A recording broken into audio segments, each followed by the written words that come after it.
Breaking news చూస్తున్నాం. సుమారు 15 రోజులు కాకినాడ ప్రజలు కన్ను మీద కొనుక్కు లేకుండా చేసిన పెద్ద పులికి సంబంధించి మళ్లీ పోలవరం జిల్లాలోకి రీ ఎంట్రీ ఇచ్చిందని చెప్తున్నారు అధికారులు. దీంతో అప్రమత్తమైన జిల్లా జాయింట్ కలెక్టర్ స్మరణరాజ్ పులి విషయంలో ప్రజలు అప్రమత్తంగా ఉండాలని చెప్తున్నారు.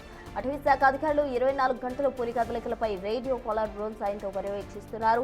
పులి ప్రస్తుతం రాజవోమంగి మండలం పరిధిలో సంచరిస్తుంది. ఈ పరిసర ప్రాంతాల్లో ప్రజలు అప్రమత్తంగా ఉండాలని, పశువులను అటవీ ప్రాంతాల్లోకి తీసుకుని వెళ్లొద్దని సూచించారు.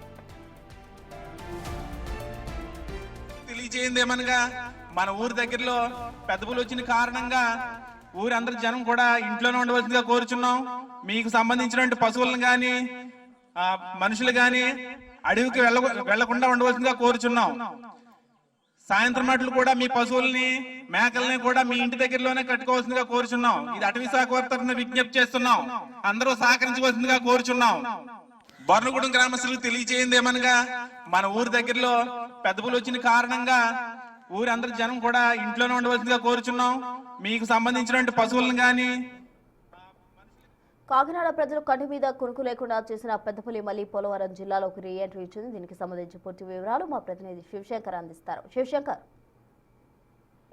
చూసుకున్నట్లయితే 15 రోజులు పోలవరం జిల్లాలో పర్యటించిన తర్వాత కాకినాడ జిల్లాలోకి ఎంటర్ అయ్యి కాకినాడ జిల్లాలో సుమారుగా 8 నుంచి 10 రోజుల పాటు అక్కడ ప్రజలకు కంటి మీద కొనుక్కు లేకుండా చేసిన పెద్ద పులి అయితే పూర్తి స్థాయిలో చూసుకున్నట్లయితే దీన్ని పట్టుకునేందుకు డిప్యూటీ సీఎం పవన్ కళ్యాణ్ సైతం 11 హనుమాన్ టీముల్ని ఏర్పాటు చేశారు. అయితే అంతమంది టీం పనిచేస్తున్నప్పటికీ కూడా ఎవరికి కూడా చిక్కడో దొరకదు అన్న నేపథ్యంలో మళ్ళీ పోలవరం జిల్లాలోకి రీ ఎంట్రీ ఇచ్చింది పెద్ద పులి. అయితే పూర్తి స్థాయిలో చూసుకున్నట్లయితే జిల్లా సబ్ కలెక్టర్ అయితే ఇప్పటికే ఎలక్ట్ అయిన పరిస్థితి. పెద్ద పులి సంచారంతో మళ్ళీ ప్రజలు అప్రమత్తంగా ఉండాలంటూ కూడా అధికారులు పూర్తి స్థాయిలో అయితే ప్రచారం చేస్తున్న పరిస్థితి కనిపిస్తుంది. అయితే బొర్నగూడెం రాజమంగి మండలం పరిధిలో సంచరిస్తుందంటూ కూడా చెప్తున్న పరిస్థితి కనిపిస్తుంది. బొర్నగూడెంతో పాటు చుట్టుపక్కల ప్రాంత ప్రజలందరూ కూడా అప్రమత్తంగా ఉండాలంటూ కూడా ఇప్పటికే మైక్ అనౌన్స్మెంట్లు చేయడం పూర్తి స్థాయిలో చూసుకున్నట్లయితే మనకి అధికారులందరూ కూడా హై అలర్ట్ అయ్యారు.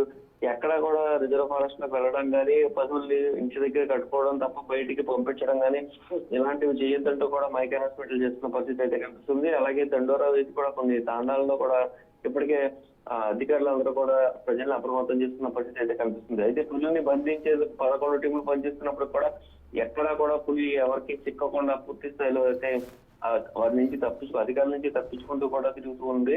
అయితే ఇప్పుడు దాకా ఇదంతా కొండ ప్రాంతం కాబట్టి సిగ్నల్స్ రావడం తక్కువ అవుతుంది. ప్రతి అరగంట ఒక్కోసారి దాని నుంచి ట్రాకర్ నుంచి శాటిలైట్ కి సిగ్నల్ వెళ్తుంది. కానీ అది తిరిగి మళ్ళీ రిసీవ్ చేసుకోవడానికి మాత్రం 10 నిమిషాల నుంచి గంటల సమయం కూడా పడుతుంది. కాబట్టి దాని ట్రాకింగ్ ని సరిగ్గా గుర్తించలేకపోతున్నాం అంటూ కూడా అధికారులు చెప్తున్న పరిస్థితి ఇక్కడ కనిపిస్తుంది. Krishna, thank you Shivshankar.